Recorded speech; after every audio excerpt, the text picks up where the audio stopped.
90 के दशक की मशहूर एक्ट्रेस रही हैं पूजा भट्ट ने फिल्मों में अपनी दमदार अदाकारी और खूबसूरती से लाखों का दिल जीता था और उस दौर की सबसे सफल एक्ट्रेस के रूप में खुद को स्थापित किया था। भट्ट परिवार की इस बड़ी बेटी ने केवल एक्टिंग में नहीं बल्कि निर्देशन, प्रोडक्शन और वॉइस डबिंग में भी अपना हाथ आजमाया और सभी क्षेत्र में खूब सफलता हासिल की। यूं तो पूजा भट्ट काफी लंबे समय से फिल्म इंडस्ट्री का हिस्सा हैं, लेकिन आज भी आप पूजा के बारे में सब कुछ नहीं जानते होंगे। अभी भी इनके बारे में 10 ऐसे अननोन फैक्ट्स हैं जिनके बारे में किसी को नहीं पता। आज के हमारे इस वीडियो में हम आपको पूजा भट्ट के उन्हीं 10 अननोन फैक्ट्स के बारे में बताने वाले हैं, जिसे जानकर आप भी हैरान रह जाएंगे। अगर आप भी पूजा से जुड़े इन 10 अननोन फैक्ट्स के बारे में जानना चाहते हैं तो हमारे साथ इस वीडियो के अंत तक बने रहें और साथ ही पूजा भट्ट के लिए आप हमारी वीडियो को लाइक करना ना भूलें। नंबर 1, पूजा की मां किरण भट्ट, जिनका नाम पहले लॉरेन ब्राइट था, वो एक इंग्लिश स्कॉटिश परिवार से थी और पूजा के पिता महेश भट्ट एक गुजराती हैं, पर क्योंकि हमारा समाज पुरुष प्रधान है इसलिए पूजा को गुजराती कहा जाता है। नंबर 2, पूजा ने 17 साल की उम्र में एक टीवी फिल्म डैडी से अपने करियर की शुरुआत की थी, जिसे इनके पिता महेश भट्ट ने निर्देशित किया था। इस फिल्म के लिए पूजा को new face of the year के लिए फिल्म फेयर अवार्ड से नवाजा गया।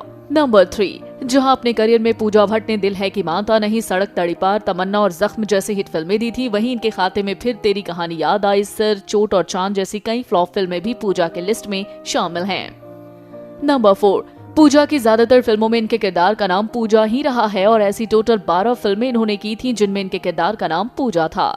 नंबर 5, पूजा ने महज 16 साल की उम्र में शराब पीना शुरू कर दिया था और 23 साल की उम्र में सिगरेट भी पीती थी, जिसके बाद इनको शराब की बुरी लत लग गई कि इन्हें लगा था कि ये इससे कभी बाहर नहीं आ पाएंगी। हालांकि 2 साल पहले ही इन्होंने हमेशा के लिए शराब छोड़ देने की जानकारी दी थी।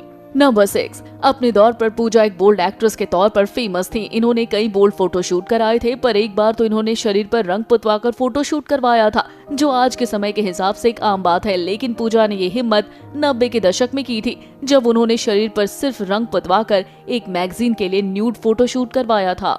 नंबर 7, पूजा एक बार तब और सुर्खियों में आई जब इन्होंने एक मैगजीन के लिए अपने पिता महेश भट्ट के साथ शूट करवाया। इस फोटो में महेश अपनी बेटी पूजा को किस करते नजर आए थे। इनके इस फोटो शूट से काफी हंगामा हुआ था। इसके बाद महेश ने यह भी कहा कि अगर पूजा इनकी बेटी नहीं होती तो वो उनसे शादी कर लेते। महेश की इस बात ने विवाद की आग में घी डालने का काम किया था, जिसके बाद दोनों को लोग बाप बेटी की तरह नहीं बल्कि किसी और रिश्ते की नजर से देखने लगे थे। नंबर 8, पूजा का सबसे पहला अफेयर फिल्म आशिकी के अभिनेता राहुल रॉय के साथ रहा था। उस समय दोनों के रिश्ते में होने की खूब खबरें सामने आई थी, पर दोनों ने कभी मीडिया के सामने अपने रिश्ते को कबूल नहीं किया। राहुल के बाद रणवीर शौरी के साथ भी इनका एक गहरा लव रिलेशन था, जिसके चलते दोनों की सगाई भी हो चुकी थी, पर रणवीर का व्यवहार पूजा के लिए हमेशा हिंसक रहता था। इसलिए पूजा ने रणवीर से दूर रहना ही सही समझा और सगाई तोड़ दी, जिसके बाद एक इंटरव्यू में कहा था कि इन्होंने एक शराबी से सगाई की थी। नंबर 9, महेश भट्ट की सुपरहिट फिल्म आशिकी में पूजा भट्ट अनु के किरदार के लिए पहली पसंद थी, पर इन्होंने इस रोल को ठुकरा दिया था क्योंकि ये एक शख्स के प्यार में पागल थी, जिसका कहना था कि वो एक एक्ट्रेस से शादी नहीं करेंगे, जिस वजह से इन्होंने इतना बड़ा ऑफर ठुकरा दिया था। नंबर 10, पूजा ने जिसके लिए आशिकी छोड़ी थी वो मनीष मखीजा थे, जिनके साथ इन्होंने साल 2003 में शादी की, जिसके 11 साल बाद दोनों तलाक लेकर अलग हो गए थे। इस बात की जानकारी इन्होंने खुद अपने ट्विटर पर दी। साथ ही इसका कारण बताते हुए कहा कि मैं अपनी जिंदगी अपने तरीके से जीना चाहती थी, इसलिए हम दोनों ने अलग होने का फैसला किया है। तो दोस्तों, पूजा भट्ट के बारे में इनमें से कौन सा फैक्ट आपको सबसे ज्यादा हैरान करने वाला लगा? आप हमें कमेंट बॉक्स में कमेंट करके जरूर बताएं और साथ ही बॉलीवुड से जुड़ी ऐसी मसालेदार खबरों को जानने के लिए आप हमारे चैनल को सब्सक्राइब करना ना भूलें।